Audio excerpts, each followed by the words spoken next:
Olá, muito bom dia. Muito obrigado mais uma vez pela sua companhia. Está começando mais uma edição do programa Agronegócio.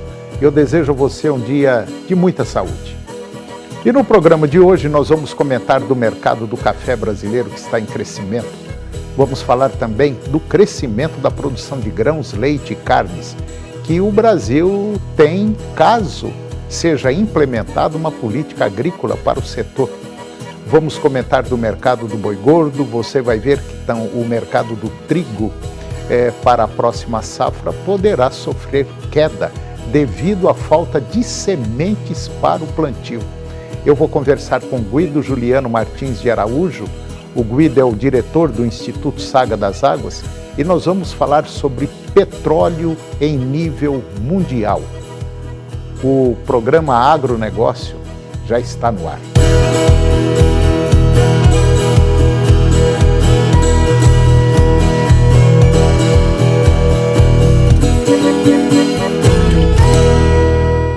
Eu começo o programa de hoje falando do mercado do boi gordo.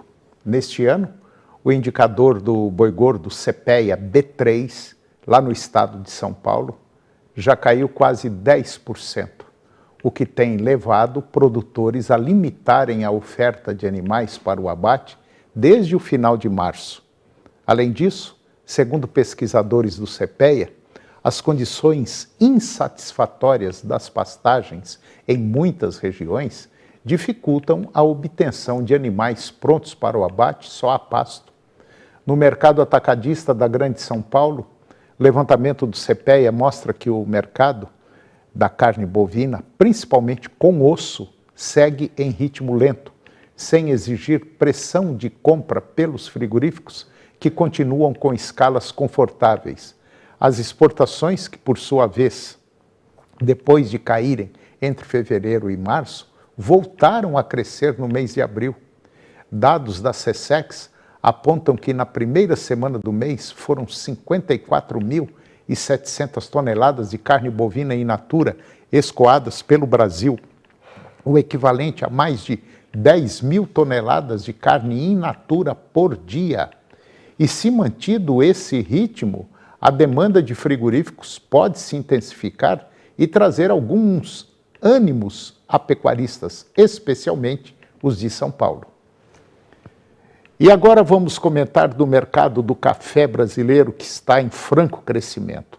O mercado do café robusta está fervendo neste início de abril, com os preços atingindo alturas nunca antes vistas. O café da espécie robusta é chamado de Coffea canephora. Ele é popular pela variedade Conilon e ele tende a ser um café mais amargo e marcante. É uma espécie resistente a pragas e doenças e diferente da variedade arábica, que não precisa necessariamente ser cultivado em regiões de alta altitude. Desde o dia 3 de março, o valor do café robusta tem se mantido na casa de R$1.000 por saca de 60 quilos. E fechou agora, na última quinta-feira, dia 4, nesse valor. O indicador CPEA-Esalq registrou um recorde absoluto, fechando em R$1.037 por saca de 60 quilos. Esse valor representa o ápice da série histórica do CPEA, que foi iniciada em novembro de 2001, quando ajustado pela inflação medida pelo IGPDI. Os especialistas do CPEA apontam que esse cenário é resultado principalmente de questões mundiais relacionadas à oferta de café. O Vietnã, por exemplo, que é o maior produtor mundial de café robusta, ele enfrenta baixos estoques e condições climáticas desfavoráveis, enquanto conflitos no Mar Vermelho têm dificultado o escoamento do grão para a Europa, que é o maior consumidor mundial. Esses fatores têm levado compradores internacionais a buscar o café brasileiro. E com os estoques de café robusta reduzidos durante a entre-safra, os agentes do mercado estão ansiosos pela chegada dos ciclos do café 2024-2025. Em algumas regiões, principalmente Rondônia, a colheita já começou e também no Espírito Santo. Espera-se que os trabalhos iniciem entre esta e a próxima semana. E agora você vai acompanhar no nosso comentário que o Brasil tem tudo para ser o esteio da produção de carnes, leite, grãos e capaz de abastecer o mercado interno e boa parte da população do planeta. Confira.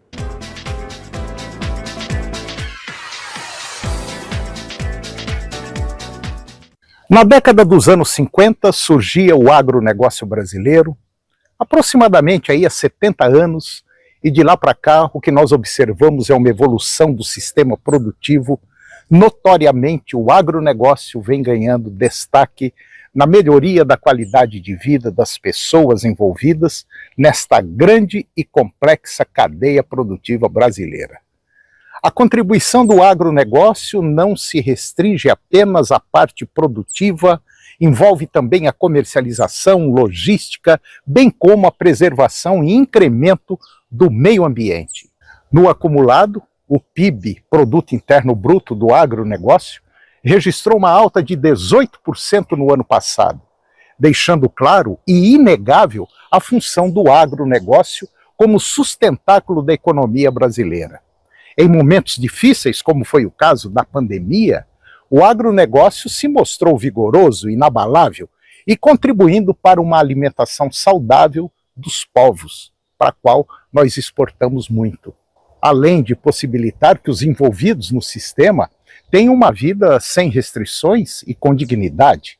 Lembrando que o agronegócio está acessível do pequeno agricultor familiar ao mega empresário, sem distinção, possibilitando o incremento na renda mensal.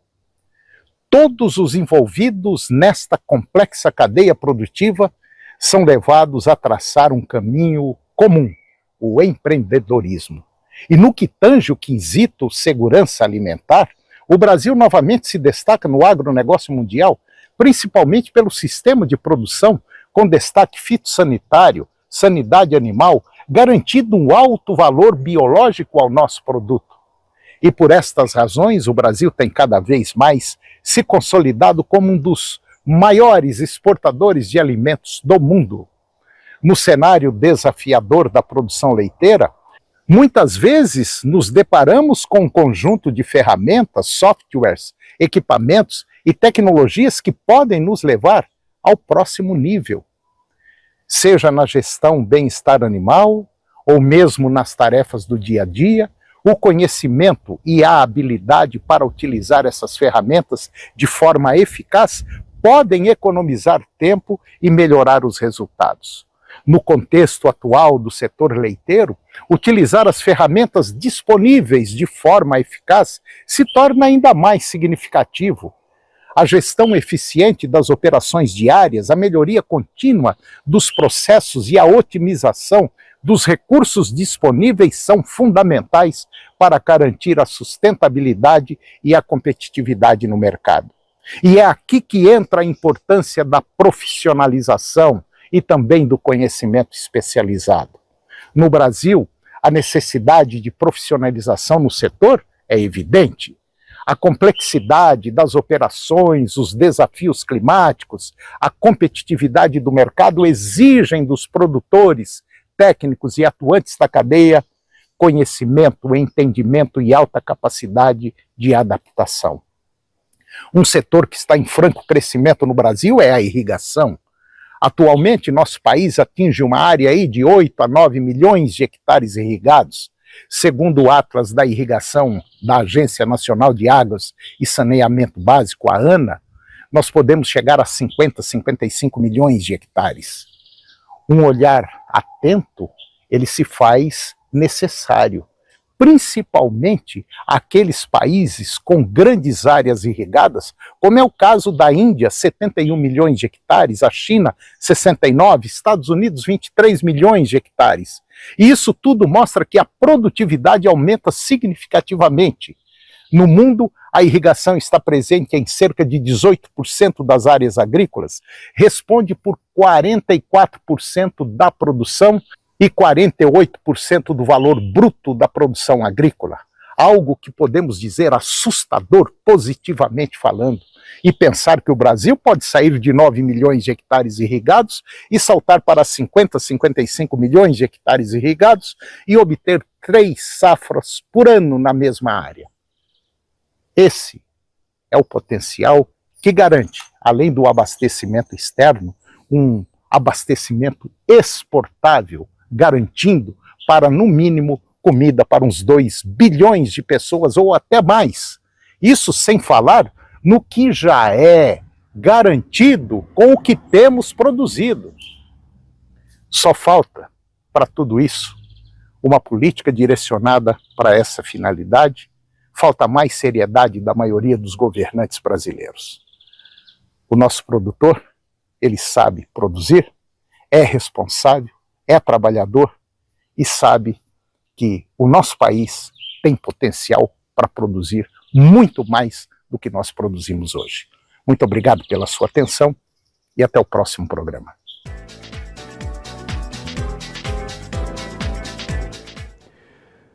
E agora vamos ver como vão ficar as condições climáticas para os próximos 60 dias. O Instituto Nacional de Meteorologia, o INMET, divulgou o boletim número 7 do monitoramento do El Niño aqui no Brasil, agora neste ano.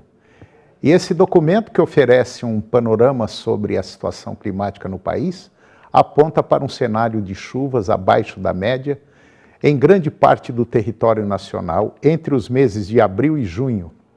Embora o El Niño, fenômeno climático conhecido por ocasionar chuvas reduzidas em diversas regiões brasileiras, ainda esteja presente, os especialistas do INMET ressaltam que ele se encontra em fase de enfraquecimento e essa mudança no comportamento do El Niño contribui para a previsão de chuvas ainda mais fracas para o período. Segundo o INMET, nos modelos climáticos sugerem uma transição do El Niño para condições neutras nos próximos meses, com 83% de probabilidade. Somado a isso, as projeções do IRI, que é o Instituto Internacional de Pesquisa para o Clima e Sociedade, indicam a possibilidade de formação do fenômeno Laninha no segundo semestre de 2024, que vai de julho a setembro, com 62% de probabilidade. O Laninha, por sua vez, é caracterizado por chuvas acima da média em grande parte do Brasil, o que pode amenizar os impactos da estiagem em algumas regiões e trazer alívio para a população. E depois do intervalo, você vai ver que o mercado do trigo para a próxima safra poderá sofrer quedas devido à falta de sementes para o plantio. E eu vou conversar com Guido Juliano Martins de Araújo. O Guido é o diretor do Instituto Saga das Águas e nós vamos comentar das incertezas do mercado de petróleo no mundo. Será que o Brasil vai dar conta de se abastecer? Nós voltamos já. É um minutinho só.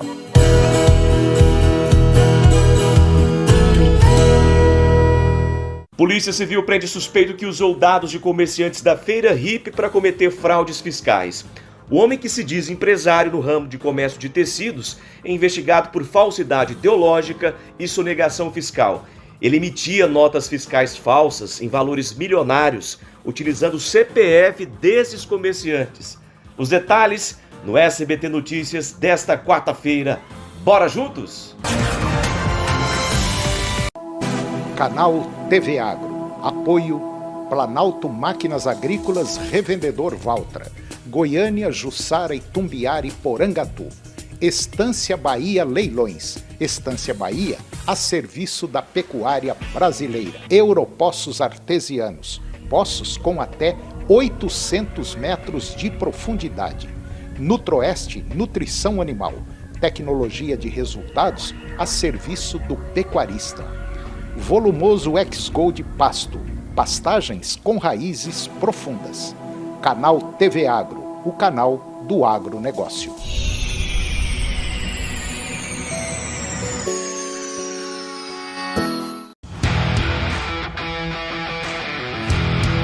aí a 13ª edição da Agrotecnoleite Complen, de 7 a 10 de maio em Morrinhos, Goiás. Participe de uma das maiores feiras do agronegócio do estado. Fique por dentro de tudo através do nosso Instagram, @Agrotecnoleite Complen. Mais informações 64 34 17 12 19. Apoio Senar Goiás e OCB Goiás. Realização Complen.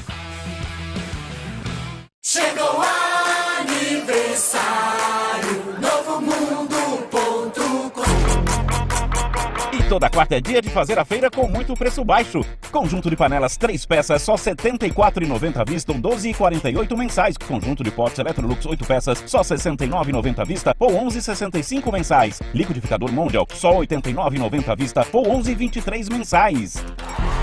Aniversário novomundo.com, 68 anos, sendo a mais completa para você. A FB Agrícola oferece uma gama de produtos de qualidade para que você, produtor, garanta sempre o melhor para seus clientes. Sementes, defensivos, fertilizantes e muito mais. A FB Agrícola, servindo o produtor do plantio à colheita.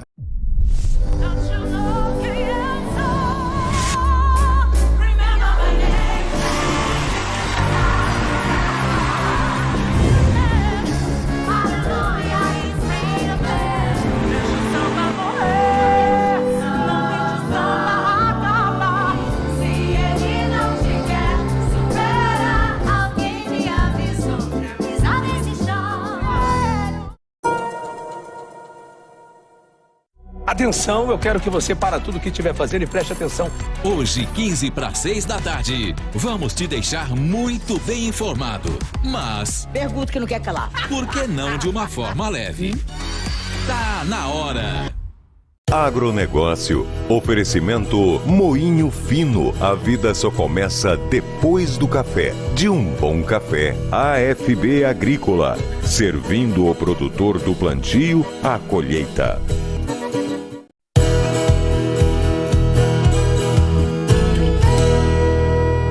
Nós estamos de volta e agora você vai ver que o mercado do trigo para a próxima safra poderá sofrer quedas na produção devido à falta de sementes para o plantio da próxima safra. E de acordo com dados da análise semanal, que é a Central Internacional de Análises Econômicas e também de Estudos de Mercado Agropecuário, a CEMA, no Brasil, os preços do trigo continuam estáveis, girando ao redor de R$ 60,00 a saca lá no Rio Grande do Sul e R$ 64,00 a saca no Paraná. Houve um leve movimento de alta no início de abril para o trigo de qualidade superior, porém o mesmo não mostrou ainda consistência. A desvalorização recente do real deixa o trigo importado mais caro, fato que ajuda a sustentar os preços do cereal no mercado nacional. E dentro desse contexto, dependendo do que o país terá para o próximo plantio, a partir de setembro, lá no Paraná, existe potencial para uma alta nos preços do trigo até o final do ano, porém, sendo difícil de medir a sua intensidade. Para o Rio Grande do Sul, que é o maior produtor do Brasil, se avança, por enquanto, valores que podem ir até R$ 65,00 por saca de trigo. O que preocupa agora, além da falta de produto de qualidade e dos baixos preços, é a forte quebra na produção de sementes na colheita passada. O Rio Grande do Sul teria perdido 50% desta produção, enquanto o Paraná perdeu 20%. Isso deverá aumentar novamente o custo de produção das futuras lavouras, segundo produtores gaúchos. De 100 toneladas de trigo que se levava para as UBSs, que são unidades de beneficiamento de sementes, se tirava aí 80 toneladas de sementes. Agora foram apenas 50 toneladas e não tem a qualidade ideal. Portanto, poderá faltar trigo no mercado na próxima safra.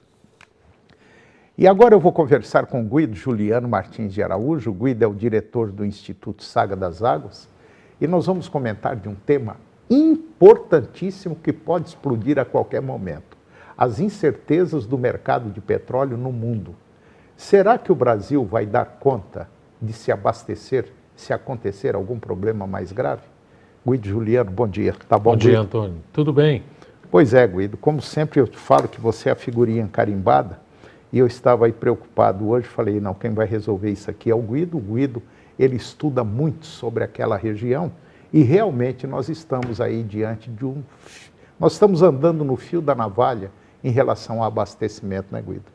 É muito sério, e a situação, nós carecemos de refletir sobre isso, porque é a região que produz o petróleo do mundo, né? Embora a maior jazida de petróleo do planeta esteja na Venezuela, a Venezuela, depois que foi instalada uma ditadura, ela produz muito pouco petróleo perto daquilo que ela poderia produzir. E a gente está hoje num ambiente conflagrado no Oriente Médio, que poderá ter uma repercussão muito forte com relação a esses últimos acontecimentos, Antônio. Inclusive, esse ataque do Irã a Israel, é bom para você que está nos acompanhando, entenda um pouquinho, que lá no Irã, no mar, tem o que chama de Estreito de Hormuz. É por onde passa por volta aí de 50%, 60% do petróleo que abastece o planeta, passa nesse Estreito de Hormuz. E quem manda no Estreito de Hormuz é um país chamado Irã. Exatamente. É aí que está a bomba. Exatamente. E é bom que a gente faça uma reflexão. Historicamente, o Irã não era inimigo do povo judeu, mesmo antes de se criar o Estado de Israel. Essa inimizade começou quando foi instalada a teocracia no Irã, quer dizer, uma ditadura religiosa do islamismo xiita. Então, hoje o Irã é inimigo da Arábia Saudita, que é sunita.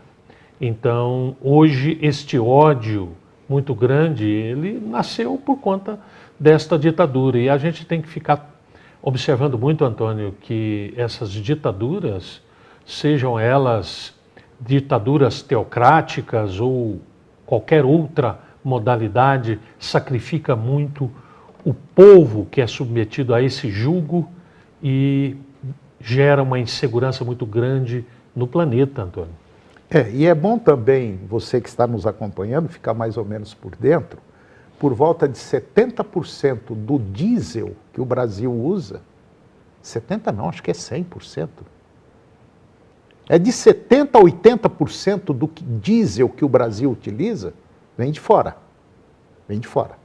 Então, a gente precisa ficar atento, porque se algo pior acontecer, e esse petróleo não chegar até aqui no Brasil, e um combustível também que o Brasil utiliza, a gasolina, pode ter certeza absoluta. Será que nós vamos ter condição de abastecer a nossa frota, Guido? Antônio, realmente a maior parte do diesel que o Brasil consome, ela vem de fora, principalmente da Rússia, que também está em guerra. E nós sabemos que no momento em que há esta insegurança de conflitos em toda parte, principalmente nas regiões produtoras de petróleo, e a Rússia é uma grande produtora de petróleo, fica até difícil transportar. Mas por que o Brasil não tem óleo diesel? É porque nós não temos usinas de refino. Então, nós mandamos fora daqui o petróleo bruto e recebemos lubrificantes, uma boa parte da gasolina e do óleo diesel também. Então, nós precisamos pensar estrategicamente o porquê que nós não produzimos, não refinamos todos esses derivados de petróleo que a gente necessita. Porque o que pode mostrar diante de todos esses 60 conflitos que o mundo vive hoje, conflitos armados, como é que o Brasil poderá sobreviver se esses conflitos se escalarem, principalmente Rússia e Ucrânia e esses conflitos no Oriente Médio agora envolvendo Irã, Israel e os países aliados de cada um.